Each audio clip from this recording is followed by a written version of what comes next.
Yes, it is. And then there were four. Michael Eaves here, the NFL's version of the Final Four, is now set with the Rams being the last team to punch their ticket to championship weekend. Look, we've seen and heard your reaction all night long to what happened in Chicago to get us to this point.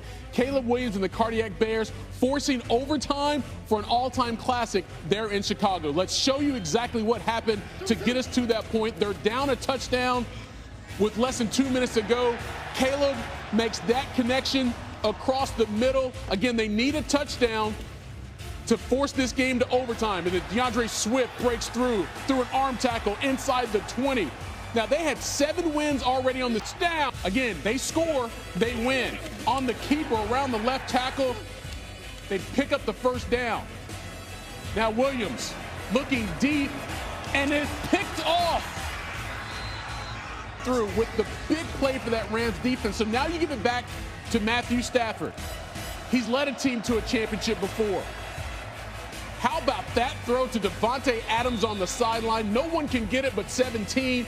He gets the feet by the 30 off the first down. But instead now it's 4th and 7. Mevis. Well, it's a tremendous effort by the Rams, really on both sides of the ball. I think you see the challenge that Caleb Williams presents.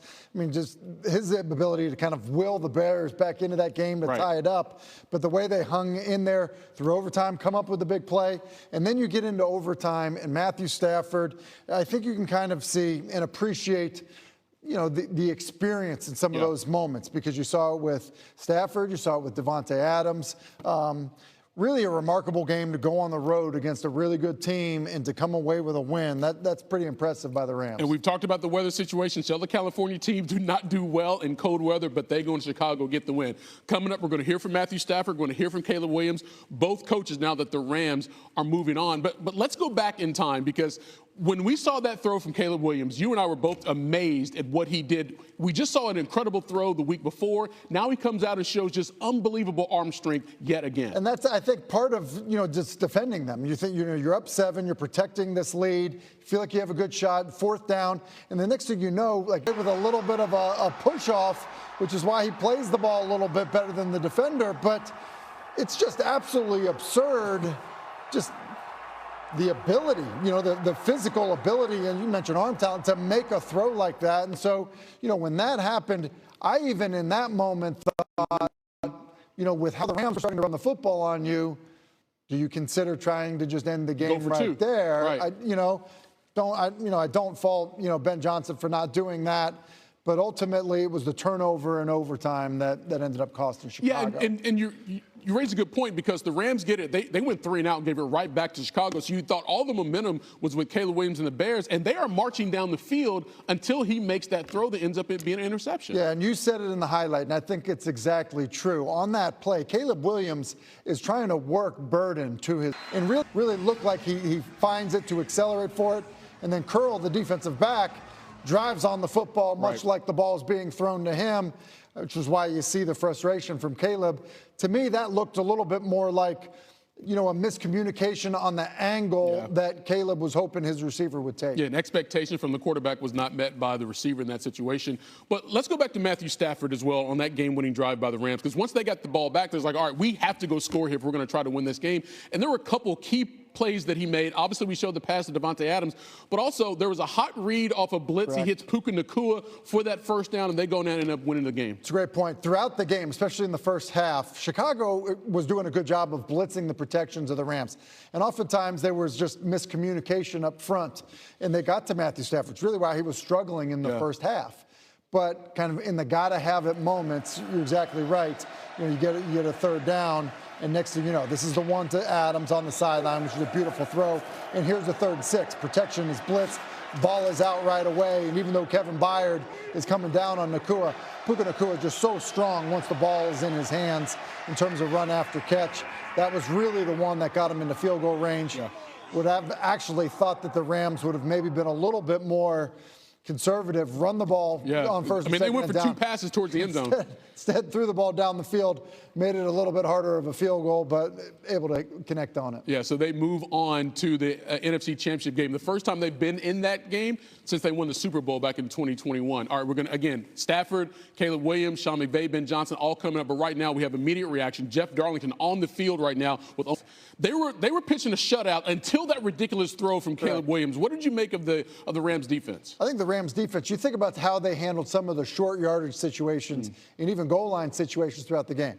4 different times on 3rd and 1 or 4th and 1, the Rams get a stop defensively. And, so I think when you consider that, it's a pretty good example. They were down in tight, defended a couple of runs early on. And you think about the Rams, they do such a good job with their run game. It's creative, trying to create opportunities. This was, I believe, the 3rd down play where, Lake is flying to the football. This was the 4th down play. They come up and make a stop.